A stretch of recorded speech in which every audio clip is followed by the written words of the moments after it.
messieurs téléspectateurs de LA TV, bonjour et bienvenue à cette émission spéciale que nous avons donc accordée à nos frères et sœurs musulmans. L'émission, c'est bien sûr le jeûne musulman. Aujourd'hui, il y a quelques semaines qui nous séparent encore avec le jeûne musulman. Et nous avons sur ce plateau, à cet effet, Monsieur El Hadj Hicham. Lui, il est prédicateur, enseignant, islamologue.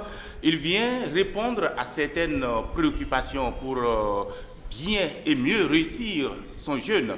Monsieur Hicham, bonjour. Bonjour, comment allez-vous? Merci, ça va. C'est un plaisir pour moi de vous avoir sur ce plateau. C'est pour la première fois. Et vous allez nous parler un peu comment se passe le jeûne musulman. Pourquoi nous jeûnons? Merci beaucoup. Le plaisir est vraiment partagé. C'est un grand honneur que nous soyons du rang de ceux-là qui pourront venir partager le peu de connaissances que nous avons avec nos frères et sœurs qui sont les téléspectateurs. Donc, merci de nous avoir honorés en nous invitant.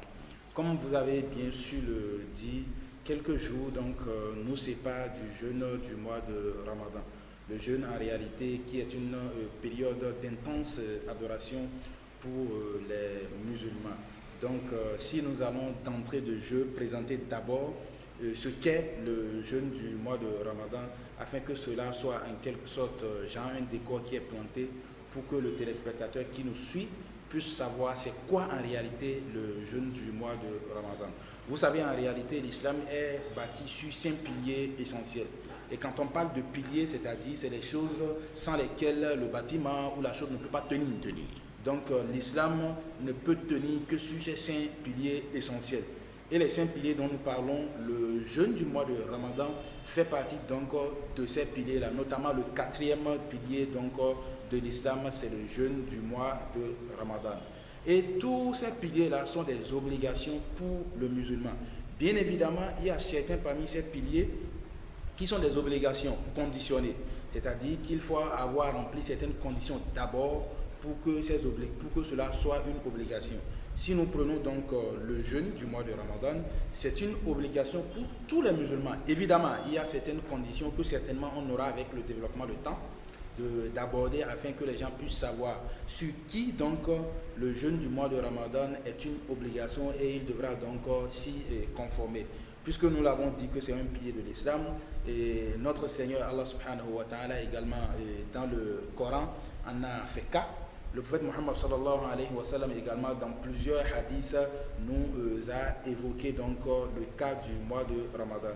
Si nous allons prendre à titre illustratif un hadith du prophète sallallahu alayhi wa sallam dans lequel il nous dit le mois de Ramadan vient à nous, c'est un mois béni, un mois rempli de bénédictions, un mois au cours duquel notre Seigneur ordonne la fermeture donc de toutes les portes de l'enfer, l'ouverture de toutes les portes du paradis, faire descendre sa bénédiction, son pardon et ordonne donc que les démons soient enchaînés. C'est d'ailleurs ce qui fait que au cours du mois de Ramadan, vous observez que les péchés et tout ce qui vont avec, même si cela ne disparaît pas à 100%, mais cela diminue de façon considérable. C'est comme quoi pour dire que c'est un mois béni en réalité. C'est un mois au cours duquel les démons qui égarent les gens, Dieu ordonne donc qu'ils soient enchaînés et donc que les gens puissent avoir la liberté d'aller, de venir et de pouvoir adorer leur Seigneur. Et Allah subhanahu wa ta'ala dans la sourate 2 au verset 185 donc parlant du jeûne du mois de Ramadan, il nous dit le mois de Ramadan est le mois celui au cours duquel le Coran fut révélé comme preuve et comme guide pour les gens. Preuve claire et de bonne direction et du discernement, comme on l'a dit dans la sourate 2 de la sourate Baqara au verset 185. Donc à travers ces versets et ce hadith que nous avions évoqué auparavant, nous allons comprendre donc de quoi est-ce qu'il s'agit quand on parle du jeûne du mois de Ramadan. Merci beaucoup, El Hadj Hicham Mokhtar Saliou, c'est votre nom. Vous êtes imam de la mosquée de Banikani et vous le faites si bien, vous avez fait un développement vraiment bien clair. Merci pour ces explications. Moi-même, je suis impacté, je suis concerné, surtout que je suis dans la société. Je voudrais vous demander, avec la permission de mes téléspectateurs qui nous suivent en ce moment, et c'est le jeûne musulman. Pourquoi jeûner? En réalité, pourquoi jeûner? Si nous allons répondre d'abord à cette question, on dit d'abord que c'est une obligation. Vous savez, en réalité, les religions, c'est des dogmes en réalité, que ce soit la religion musulmane ou chrétienne ou toute autre religion. Donc, en tout cas, je connais mieux la religion musulmane, je ne peux pas m'aventurer sur certaines questions des autres religions. Donc, c'est des questions sur lesquelles le Seigneur qu'on adore nous impose certaines choses, que forcément on n'arrive pas à 100% à s'expliquer. Mais une chose est sûre, le jeûne du mois de Ramadan, dans un premier temps, c'est une obligation et cela renferme des bienfaits pour donc le musulman qui le fait. C'est d'ailleurs ce pourquoi, puisque c'est une obligation, il devra s'y conformer en espérant donc la récompense de son Seigneur puisqu'il s'est conformé donc au jeûne. Mais également, le jeûne du mois de Ramadan a également des bienfaits qui ont été prouvés de façon scientifique. Même les médecins ont prouvé donc le bien que cela apporte à ceux-là qui jeûnent. Il y en a également qui n'ont rien à voir avec les médecins, mais quand ils sortent du mois de Ramadan, ils voient un changement net de par rapport à ces 11 mois qu'ils ont eu à vivre tout en mangeant et en buvant. Donc en résumé, nous allons dire le mois de Ramadan c'est une obligation, mais une obligation qui a des bienfaits de ce bas monde et également des bienfaits dans l'au-delà. L'au-delà. C'est un plaisir pour moi de le savoir. Je voudrais en même temps vous demander, pour un bon musulman, il doit savoir il doit avoir quelle attitude, comment jeûner, et si je peux le dire ainsi, comment un musulman peut faire le jeûne. Voilà, et le musulman, le vrai, il doit savoir comment jeûner, comme vous l'avez dit. C'est d'ailleurs ce pourquoi on ne cessera de le dire assez. Et le musulman qui, quand le mois de Ramadan, le jeûne arrive, c'est celui-là qui cherche à connaître tout ce qu'il y a autour donc, du mois de Ramadan, afin qu'il soit mieux renseigné. Il veut entamer une obligation, il veut entamer un mois. Il doit donc connaître tout ce qu'il y a autour donc, de ce mois, afin qu'il soit mieux informé de comment est-ce qu'il pourra jeûner et qu'est-ce qu'il faut faire et qu'est-ce qu'il ne faut pas donc, faire. C'est donc l'occasion de définir de façon profonde c'est quoi donc le jeûne, en quoi consiste donc ce jeûne-là. Le jeûne en réalité c'est de s'abstenir de deux plaisirs. C'est de s'abstenir de deux plaisirs, de l'aube jusqu'au coucher donc du soleil. Moi je n'appelle pas le coucher, je ne dis pas jusqu'à 19h puisque ce n'est pas à chaque fois que le soleil se couche à 19h, il arrive que ça se couche à 18h30. Donc nous allons nous contenter de l'appellation jusqu'au coucher donc du soleil. Les deux plaisirs dont il s'agit ici, c'est le plaisir du manger et du boire. C'est-à-dire, il devra s'abstenir de manger et donc de boire. Ça, c'est le premier donc, plaisir. Ça. Le second, c'est de s'abstenir de tout plaisir charnel, donc de tout plaisir sexuel. Du lever donc, de l'aube jusqu'au coucher donc, du soleil. C'est ça en réalité donc, le jeûne que le musulman devra donc, observer. Évidemment, avec le développement, peut-être, nous allons arriver à évoquer certaines choses qu'il ne faut pas faire, qui sont susceptibles d'annuler donc le jeûne du jeûneur. Quand bien évidemment, comme je l'avais dit à l'entame, il y a certaines conditions. Peut-être que nous allons revenir sur ça et sur qui donc le jeûne du mois de Ramadan est une obligation. Nous allons certainement aborder ça puisqu'on ne peut pas finir sans... Exactement. Nous allons venir à cette question, mais avant cela, je voudrais savoir, pour un bon musulman qui veut bien réussir son jeûne, quelles sont les conditions qui lui sont imposées? Voilà. Pour un vrai musulman, puisque déjà on parle donc de musulman qui veut jeûner, on ne parlera donc pas de la condition qu'il soit d'abord musulman. Parce que tant qu'on n'est pas musulman, le jeûne n'est pas une obligation pour par exemple quelqu'un qui n'est pas musulman. Il faut d'abord avoir été donc comme musulman, franchi donc l'étape de passer de sa religion actuelle à la religion musulmane pour donc commencer par jeûner. Et donc les conditions qui devront être remplies pour que d'ailleurs ce jeûne-là soit une obligation pour le musulman, comme on l'a dit. Oui. D'abord, il faut que la personne soit pubère. C'est-à-dire, il faut que la personne soit pubère. Et quand on parle de puberté ici, si on peut déjà dire que la personne est 18 ans, mais non, ce n'est pas forcément l'âge, mais que la personne, donc, en religion musulmane, quand on parle donc de puberté pour la femme, c'est qu'elle ait déjà vu ses menstrues une seule fois, qu'elle ait commencé les menstrues. Donc, elle est devenue pubère et responsable. Elle devra répondre donc de façon spirituellement de ces actes qu'elle pose dans la religion musulmane.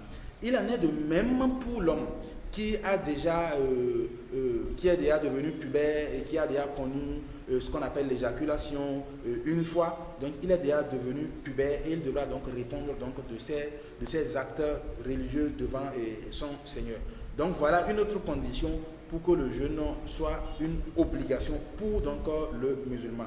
À côté de ça, il faut ajouter que les conditions qui devront être remplies pour que le jeûneur puisse jeûner, puisqu'en réalité, on a beau être musulman pubère, mais le jeûne du mois de Ramadan, bien que ce soit une obligation, ce n'est pas une obligation sur tout le monde. Exactement. Et pour les conditions qui devront être remplies, c'est qu'il faut que le jeûneur soit quelqu'un de bien portant pour pouvoir donc supporter donc, ce jeûne du mois de Ramadan. C'est donc ce pourquoi il y a des excuses pour lesquelles le jeûne du mois de Ramadan n'est pas une obligation. Et ces excuses-là, il y a des excuses qui sont momentanées et des excuses qui peuvent être permanentes. Quand on parle donc des excuses momentanées, le jeûne, quand quelqu'un est musulman, pubère, il peut ne pas jeûner s'il lui arrive d'être un voyageur. Quand quelqu'un est le musulman, il voyage, il effectue un voyage. Durant donc son voyage, le jeûne ne lui est pas une obligation. Il a l'autorisation de rompre son jeûne, de différer son jeûne, quitte à ce qu'il rembourse après, c'est-à-dire quand il se serait stabilisé, qu'il rembourse le nombre de jours égal au nombre de jours qu'il aurait raté. Ça, c'est la première donc, condition. Oui. S'il a voyagé 3 jours durant, 4 jours durant, au cours du mois de Ramadan, il est autorisé. S'il peut supporter donc jeûner pendant son voyage, il le fera. Mais par contre, il est autorisé à rompre le jeûne durant son voyage. Dès qu'il revient à la maison, il continue d'abord le mois de Ramadan. Et après le mois de Ramadan, il aura 11 autres mois à rembourser le nombre de jours qu'il aurait donc raté.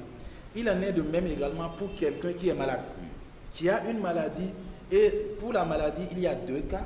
Une maladie dont on espère une guérison. Des maladies, par exemple, il a le palu, il a en fait n'importe quelle autre maladie, mais dont il espère être guéri de cette maladie.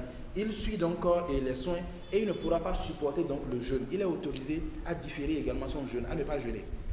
Ils auront le jeûne en suivant donc son traitement jusqu'à la fin donc de ce traitement-là. Quand le traitement donc finit et qu'il guérit, s'il guérit au cours du mois de Ramadan, il va jeûner le reste donc du mois de Ramadan. Après donc le mois de Ramadan, il complète ou il compense, il rembourse le nombre de jours qu'il aurait raté pour cause de maladie. Ça, c'est le premier cas. Ça. Maintenant, il y a d'autres personnes qui ont des maladies dont on n'espère pas forcément une guérison. Donc, il vivra donc aussi longtemps qu'il le faut avec... Un surmené comme ça. Voilà, surmené, il va vivre avec cette maladie jusqu'à la fin de ses jours. Bon, peut-être sauf cas de magie où il guérit. Donc, pour ces cas de maladie-là, où c'est le cas, il est autorisé à ne pas jeûner. Il ne peut pas jeûner pendant le mois de Ramadan et il ne peut pas rembourser, puisqu'il est continuellement malade. Jean, par exemple, il est ulcéreux, il est diabétique et il ne peut pas supporter donc la faim ou tout ce qui va avec. Il est autorisé à ne pas jeûner complètement. Mais par contre, il a une compensation. Il devra donc offrir aux pauvres à manger pour chaque jour de jeûne. Si le mois de Ramadan a compté donc 29 ou 30 jours, il devra nourrir 29 pauvres. Il peut le faire de façon continue, de façon différée, il peut le faire comme il le veut. Il peut nourrir donc un seul pauvre de 30 ou 29 repas. Tout comme il peut décider donc de nourrir 30 différents pauvres ou 29 différents pauvres selon donc le cas. Voilà donc cette condition. Maintenant, l'autre condition également pour que le jeûne, quelqu'un soit dispensé du jeûne, c'est par rapport à son âge. Vous voyez, quand l'âge avance, il y en a qui n'arrivent plus à supporter la faim compte tenu donc de leur âge. Ils sont également autorisés à ne pas jeûner. Mais par contre, ceux-là ne sont pas contraints de rembourser le jeûne, mais ils devront faire comme celui-là qui est malade d'une maladie où il n'espère pas une guérison. Ils devront donc nourrir des pauvres au nombre égal de jours de jeûne qu'ils auraient également raté. Et pour finir, la condition qui doit être remplie pour que le jeûneur puisse également jeûner, s'il s'agit notamment de la femme, c'est quand la femme est en période de menstru, le nombre de jours que durera donc ses menstrues, elle ne jeûnera pas. Elle ne va pas jeûner le nombre de jours que durent les menstrues. Si c'est 3 jours, elle va rompre le jeûne durant les 3 jours, 4 jours, 5 jours selon donc le cas. Mais elle devra rembourser après, c'est-à-dire après le mois de Ramadan, le nombre de jours qu'elle aurait raté pour cause de menstrues, elle devra donc les rembourser. Merci. Et la dernière, qui concerne toujours la femme, c'est quand elle est en lochi. C'est quand elle est en lochi. La lochi, c'est l'écoulement qui vient donc après l'accouchement. L'écoulement qui vient après l'accouchement, le nombre de jours que durera donc cet écoulement-là, elle devra rompre le jeûne. Mais il faut dire, l'état de grossesse peut être assimilé à des cas de maladie. C'est-à-dire quand la femme est enceinte et qu'elle ne peut pas jeûner, elle rompt le jeûne, quitte à ce qu'elle rembourse le jeûne 11 mois, durant les autres 11 mois qui viendront quand elle aurait accouché et qu'elle aurait la force, à condition quand même que cette maladie, que ce soit la maladie dont on espère une guérison ou une maladie dont on n'espère pas une guérison, soit donc consultée et donc dit par un docteur assermenté. Ce docteur peut être musulman ou non. Dès lors que c'est un docteur assermenté, sérieux, qui fait son travail avec objectivité, il peut donc dire non, voilà, tel ne pourra pas, compte tenu de son état de santé, jeûner. Dans cette condition-là, ils auront donc le jeûne. Merci beaucoup, El Hadj Hicham. Vous venez de donner donc des précisions par rapport à certaines personnes, mais à côté de ces catégories de personnes, il y a d'autres personnes, par exemple les pauvres, quelqu'un qui n'a pas les moyens, mais qui tente de jeûner. Est-ce que c'est obligé pour quelqu'un qui n'a pas les moyens et il veut jeûner comme les autres? Vous savez, en réalité, le jeûne, heureusement, cela ne nécessite pas aussi trop de grands moyens. Les moyens dont il faut, c'est de pouvoir manger à l'aube. Puisqu'en réalité, d'abord, la nourriture que nous prenons à l'aube, qu'on appelle sahour, que nous mangeons avant donc l'aube, n'est pas une obligation. Mais elle est fortement recommandée par le prophète Mohammed sallallahu alayhi wa sallam. Fortement recommandée parce que le prophète sait que pour jeûner, c'est-à-dire de l'aube jusqu'au coucher du soleil, ce n'est pas facile donc de garder la faim. Donc il a fortement recommandé, pour jeûner, il faut avoir trouvé quand même quelque chose à mettre dans le ventre le matin afin de pouvoir avoir de l'énergie. Donc le pauvre, s'il trouve quand même quelque chose à manger à l'aube, c'est suffisant pour lui pour qu'il commence son jeûne. C'est d'ailleurs ce pourquoi à la fin, quand il s'agira peut-être de dire ce que le jeûneur ou le musulman doit faire au cours du mois de Ramadan, c'est de se préoccuper également de ceux-là qui n'ont pas les moyens. Des pauvres qui sont autour de nous. C'est de pouvoir penser à eux afin qu'eux-mêmes ils puissent faire de façon convenable leur jeûne. En réalité, c'est ça. Merci beaucoup pour ces précisions, El Hadj Hicham. Et nous savons qu'avec vous, nous pouvons aussi avoir certaines dispositions, surtout les interdits pour un bon musulman pendant cette période sensible. Oui, merci beaucoup. Effectivement, le jeune musulman a des interdits que nous pouvons facilement assimiler donc aux annulatifs donc du jeûneur qui jeûne au cours du mois de Ramadan. Nous pouvons donc citer essentiellement 7 annulatifs, c'est-à-dire les interdits au cours donc du mois de Ramadan. La première interdiction ou le premier point, c'est de tenir donc les rapports sexuels. Tenir donc des rapports sexuels, c'est un annulatif donc du jeûne du mois de Ramadan. Et également, se masturber également est un interdit au cours du mois de Ramadan et cela annule le jeûne. C'est-à-dire, tenir rapport sexuel, cela invalide votre jeûne pour l'homme comme pour la femme. Se masturber également, cela invalide votre jeûne pour l'homme, tout comme pour la femme si elle arrivait à le faire. Troisièmement, manger ou boire également en huile est interdit au cours donc, du jeûne du mois de Ramadan. Dans la journée, évidemment. Quand on parle de c'est interdit, c'est dans la période du lever de l'aube jusqu'au coucher du soleil. Après le coucher du soleil, tout redevient normal, vous êtes autorisé à faire tout ce que vous voulez, donc rapport sexuel, manger, et tout ce qui a été interdit redevient donc autorisé.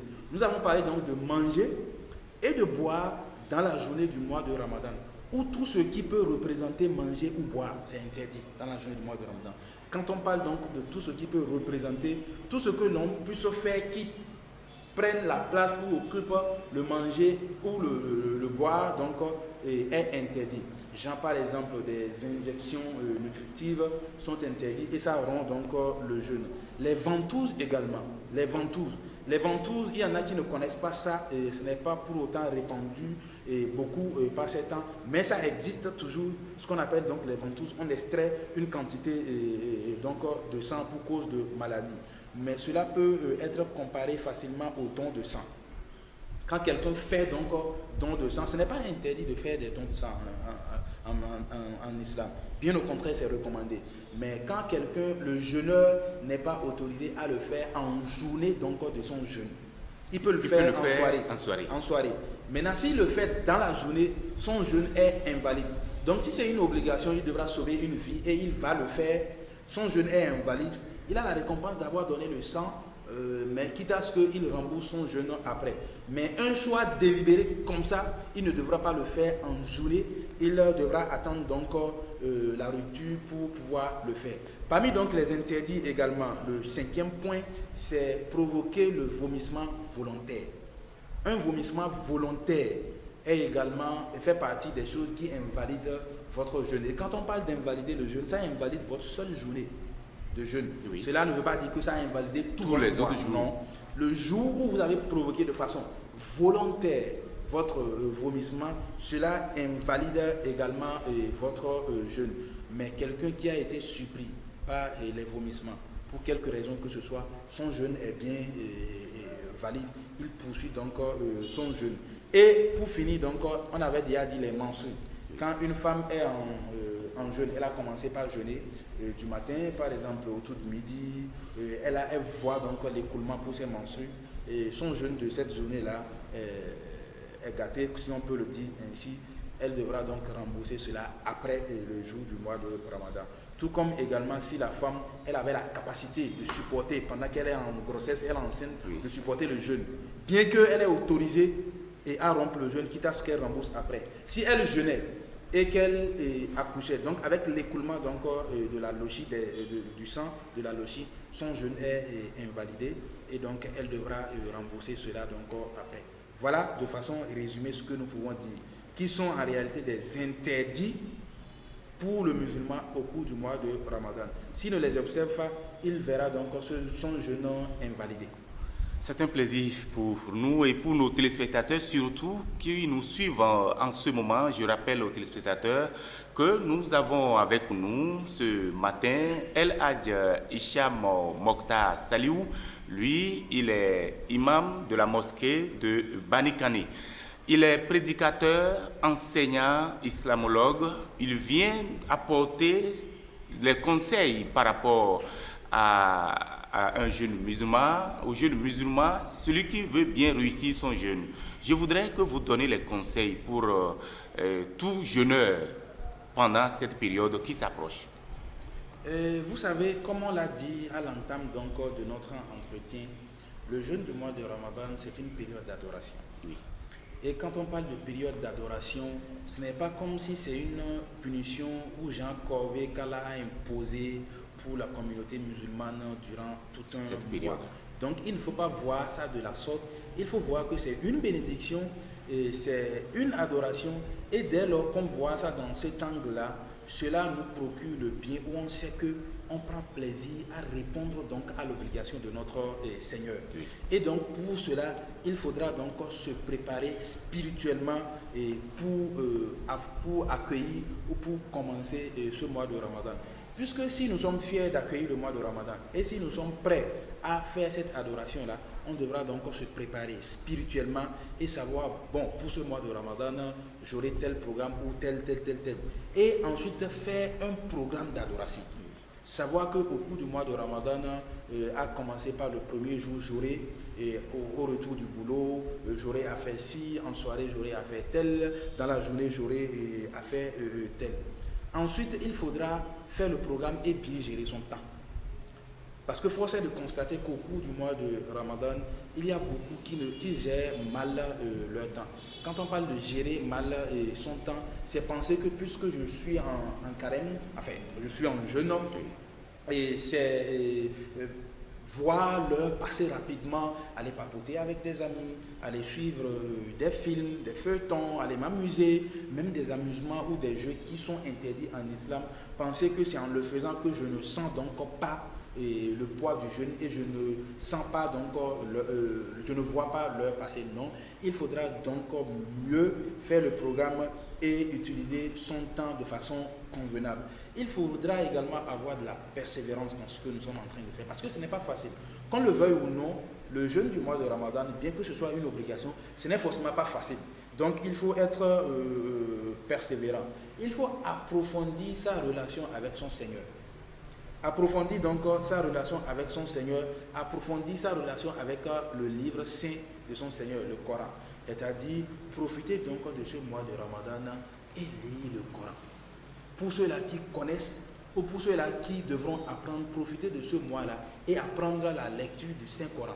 Puisqu'en réalité, c'est un mois au cours duquel le Coran a été révélé. Nous l'avons dit dans la sourate 2 au verset 185 que nous avions évoqué. Le mois de Ramadan, c'est le mois au cours duquel le Coran a été révélé. C'est le mois au cours duquel également le croyant, le musulman, devra lire de façon abondante le Coran.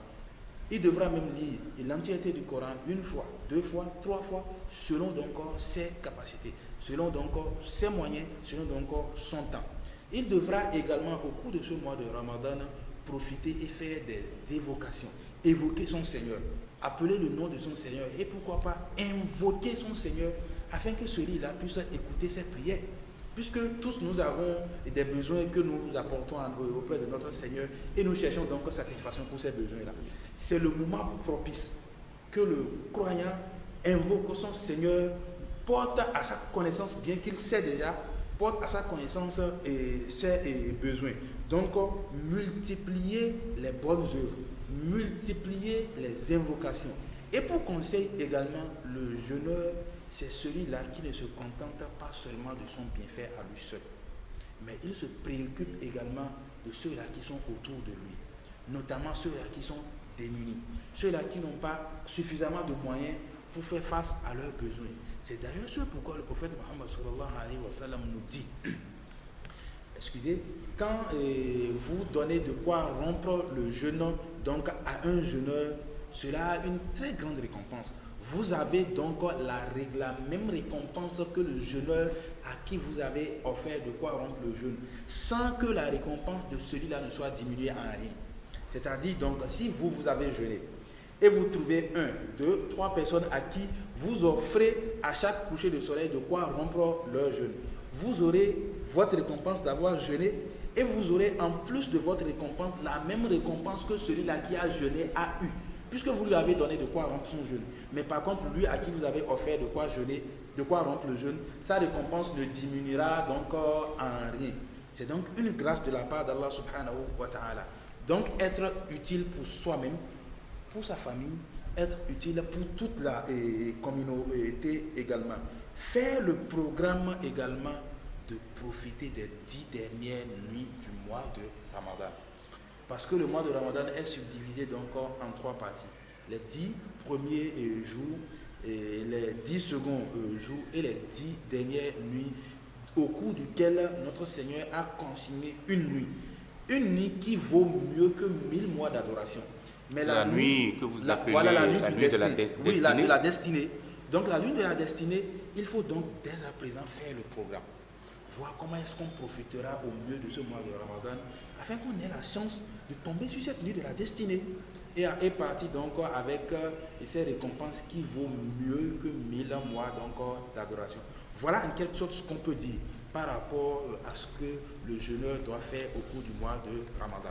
El Hadj Hicham, je suis en train de constater que pendant le mois de jeûne, les musulmans sont vraiment pieux, sérieux, mais ils arrivent à des moments donnés, certains qui pensent que c'est le mois où il faut être sérieux et après ce mois, on peut se laisser faire. Oui, malheureusement, c'est le mauvais constat que toute la communauté fait.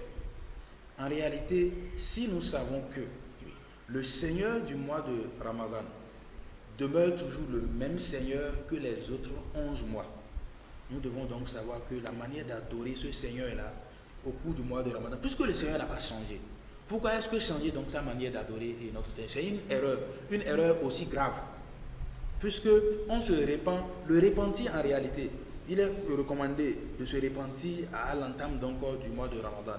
Mais le repentir n'est pas sincère, n'est pas accepté s'il n'est pas sincère.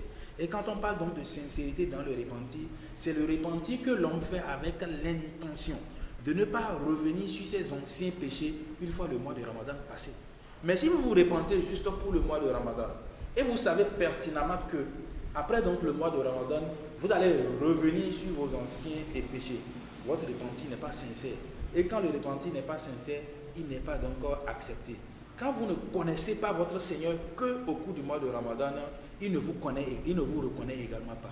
Et quand votre Seigneur ne vous connaît pas, c'est grave pour donc, le musulman. C'est donc ce pourquoi nous profitons donc de cette tribune pour lancer un appel à l'endroit de toute la communauté musulmane et leur dire, votre Seigneur Allah que vous préparez, vous vous apprêtez à adorer au cours du mois de Ramadan, il demeure toujours le même après le mois de Ramadan. Et si c'est le même Seigneur, vous devez également l'adorer pour les autres mois. Les mêmes interdits au cours du mois de Ramadan demeurent toujours les mêmes après le mois de Ramadan. Donc, ce n'est pas comme si c'est au cours de Ramadan seul que les boissons alcoolisées sont interdites, la fornication est interdite, le mensonge est interdit, et après le mois de Ramadan, on revient sur nos anciens pas. Non. Si on le fait, c'est vraiment dommage qu'on adore son Seigneur de la sorte. Et nous devons savoir, si entre-temps, nous posons la question de savoir, tel que nous ne reconnaissons notre Seigneur qu'au cours du mois de Ramadan, si Dieu devait dire, bon, après donc le mois de Ramadan, il coupe notre santé, il ne nous accorde plus la santé, qu'au prochain mois de Ramadan, est-ce que nous serons donc contents de ce qu'on soit malade 11 mois, qu'il coupe donc notre richesse? Puisque vous ne m'adorez pas qu'au mois de Ramadan, au cours du mois de Ramadan, je vous donnerai donc de votre richesse. Je vous donnerai donc de la santé. Après le mois de Ramadan, point de santé pour quiconque, point de richesse pour quiconque. Cela ne serait donc pas de notre intérêt. C'est donc ce pourquoi Allah est le mois des 12, est le Dieu donc des 12 mois, pas seulement du mois de Ramadan. Adorez votre Seigneur durant toute votre vie et toute l'année.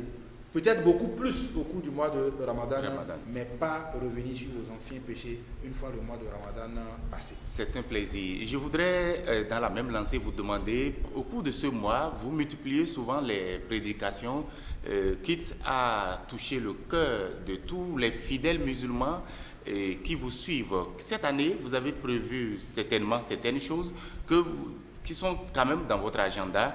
On peut savoir, dans sa globalité, vous avez des sites où vous faites donc des prédications. Qu'est-ce qui est prévu pour ce mois? Oui, vous savez, le mois de Ramadan, c'est le mois propice pour faire des prédications, des prêches, des rappels. Puisque, comme on l'a dit, c'est le mois où les cœurs s'adoucissent et les cœurs sont prédisposés donc à écouter la bonne parole de leur Seigneur. C'est donc ce pourquoi vous allez remarquer qu'au cours du mois de Ramadan, nous multiplions donc les séances de rappel, les séances de prêche et donc pouvoir profiter et toucher donc le cœur de ceux-là qui au cours du mois de Ramadan ont les cœurs qui sont vraiment ouverts et accessibles donc afin qu'ils puissent revenir à leur Seigneur au cours du mois de Ramadan, même après le mois de Ramadan. Parmi donc ce qui est programmé pour ce mois de Ramadan, il y en a beaucoup. De notre côté, tout comme du côté de d'autres prédicateurs et de d'autres imams pour plusieurs autres mosquées. Au nombre de ces choses-là, nous avons des séances de rappel qui vont passer sur les chaînes radio de la place, Il y a des séances de rappel également que nous avons de façon périodique qui vont passer dans plusieurs autres mosquées, notamment par exemple la mosquée que nous avons donc la responsabilité de diriger, la mosquée à Banikani. Et nous avons des séances donc de tafsir qui sont en réalité des séances de commentaires, d'exégèse, voilà, j'y suis arrivé, donc des versets du Coran qu'on fait tous les jours, sauf les vendredis, tous les jours durant le mois de Ramadan, après donc la prière de Asr, c'est-à-dire la prière de 16 heures, bien que la prière là n'est forcément pas rattachée à l'heure de 16 heures, mais pour que les gens puissent savoir de quelle prière il s'agit, donc la prière de 16 heures. Donc après donc la prière dans la mosquée, nous avons des séances de rappel, des séances de prêche, et notamment nous expliquons donc, nous faisons donc le commentaire donc des versets coraniques, afin que ceux-là qui n'ont pas la chance de comprendre l'arabe puissent venir, puisque le Coran est révélé en arabe. Nous lisons le Coran en arabe, donc qu'on fasse le commentaire donc, de ces versets-là et qu'on puisse savoir que referment donc ces versets. Et au nombre de ce que nous faisons également, dans la même mosquée toujours, nous avons des séances de prêche, de rappel, qui ne durent que 10 à 15 minutes après chaque prière de l'aube.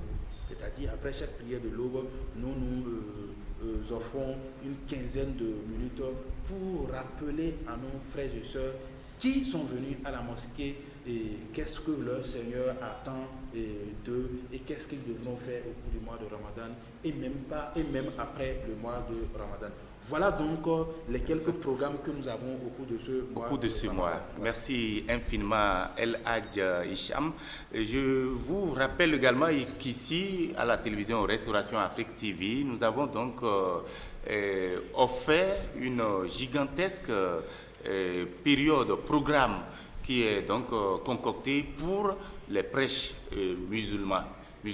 Donc vous pouvez donc certainement faire un tour déjà avec la direction commerciale, tout est prévu et c'est à un coût bien réduit. Je voudrais, avant donc la fin de cette émission, vous allez donc faire une prière, l'histoire de nous mettre tous dans la moule, surtout que nous sommes à quelques jours du jeûne musulman. Voilà, merci beaucoup. Les prières, on ne le fait jamais assez, puisque nous avons toujours donc besoin de la bénédiction de notre Seigneur et qu'il accepte nos prières. La première prière que nous allons d'abord formuler, c'est qu'Allah subhanahu wa ta'ala nous accorde longue vie afin que nous puissions entamer, vivre et finir le mois de Ramadan. Puisque vous savez, il y en a de nos frères et sœurs, de nos amis, de nos compagnons avec qui nous avions vécu ces périodes-là l'année dernière, qui malheureusement ne font plus partie donc de cette vie-là. Nous implorons notre Seigneur qui nous accorde longue vie afin que nous puissions jeûner le mois de Ramadan. Tout comme nous l'implorons également qui nous accorde la force nécessaire et la capacité de pouvoir jeûner le mois de Ramadan. Puisqu'une chose est de pouvoir être en vie et d'entamer le mois de Ramadan, l'autre chose c'est d'avoir la capacité, la force de pouvoir jeûner le mois de Ramadan. Nous l'implorons également afin qu'il guide nos pas vers ce qu'il agrée. Parce que c'est lui qui sait ce qu'il aime, ce qu'il agrée. S'il ne nous guide pas vers ce qu'il aime, on ne saurait être guidé et savoir c'est voilà ce qu'il faut faire pour la cause de notre Seigneur. Et nous lui demandons également qu'il nous accorde une parfaite santé. Parce qu'il faut avoir la santé pour pouvoir donc jeûner. Il faut avoir cette santé pour pouvoir donc faire ces actes d'adoration-là. Et qu'il accepte nos actes d'adoration. Qu'il nous donne les moyens nécessaires. La vie, c'est les moyens.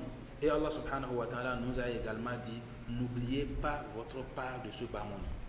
N'oubliez pas votre part de ce bas monde. Donc le musulman, ce n'est pas celui-là qui est cloîtré à la mosquée tous les jours. Non. Le musulman, ce n'est pas celui-là qui ne sort pas pour aller travailler. Non. Allah subhanahu wa ta'ala nous dit qu'il faut l'adorer, mais après les prières, éparpillez-vous sur sa terre. Allez chercher votre subsistance. Allez chercher de quoi donc vivre. Nous implorons Allah subhanahu wa ta'ala qui nous accorde notre vraie subsistance et qui nous accorde la vraie et la plus bénie, qui nous accorde le moyen nécessaire afin de pouvoir subvenir à nos propres besoins, aux besoins de nos familles et pouvoir également subvenir aux besoins de tous ceux-là qui nous entourent. Nous implorons Allah subhanahu wa ta'ala qui nous accorde tout le bien qu'on aurait pu lui demander, mais qu'on n'a pas pu, on ne s'est pas souvenu pour lui demander. Et tout le mal qu'on aurait dû demander protection auprès de notre Seigneur contre ces mal-là, dont nous ne l'avons pas fait. Il connaît mieux nos cœurs et il connaît mieux tout ce qui nous entoure, qu'il nous éloigne donc de ces mots-là.